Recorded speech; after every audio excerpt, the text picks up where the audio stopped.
Hello, and welcome to the Daily Dose with Dr. Charlie Cartwright. So, today I want to talk about driving safely. And it's such an important topic because it's something that most of us do each and every day. And it's also something that's easy to take for granted.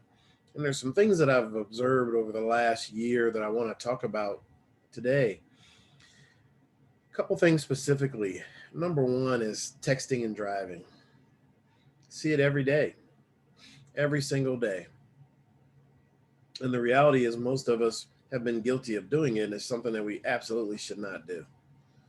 Secondly, there's not a single person that's watching this video that would knowingly get in the car with a drunk driver and let them drive them to any destination. We wouldn't do it. None of us would. However, when we sit next to someone that's texting while driving, that's exactly what we're doing. However, here's the problem: you're safer with a drunk driver.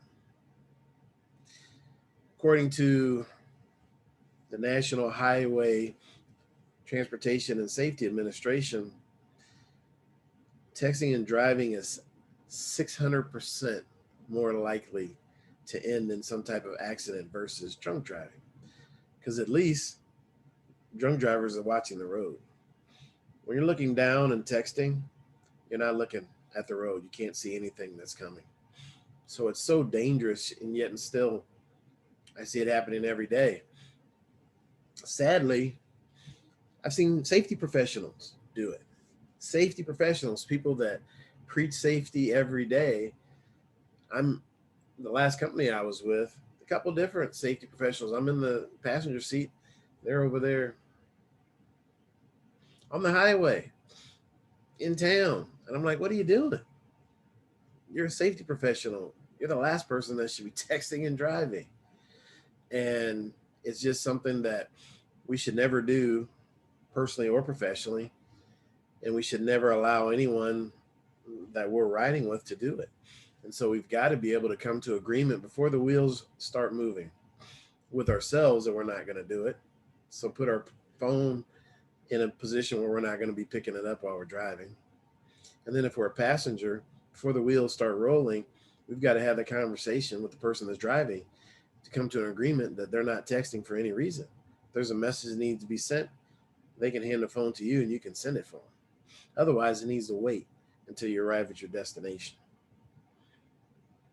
The last piece of this is following distance, specifically on the highway. There's a 3 second rule, but to me, that's minimum. It's 3 seconds minimum. If you can have more following distance, that gives you more time to respond and react to something unexpected.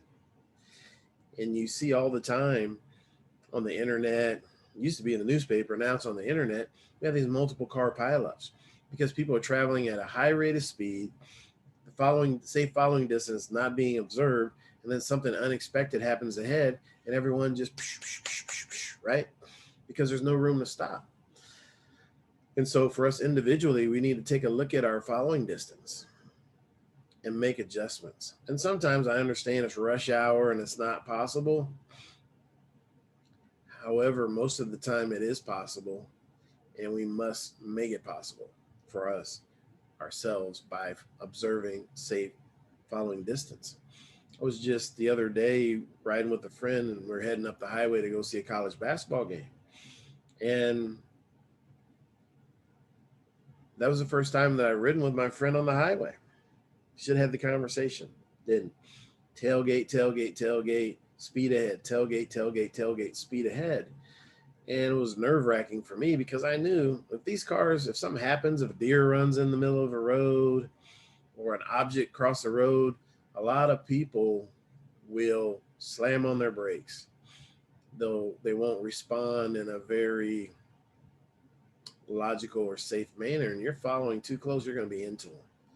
And whoever's behind you is going to be into you. And it's going to cause serious injuries at that speed.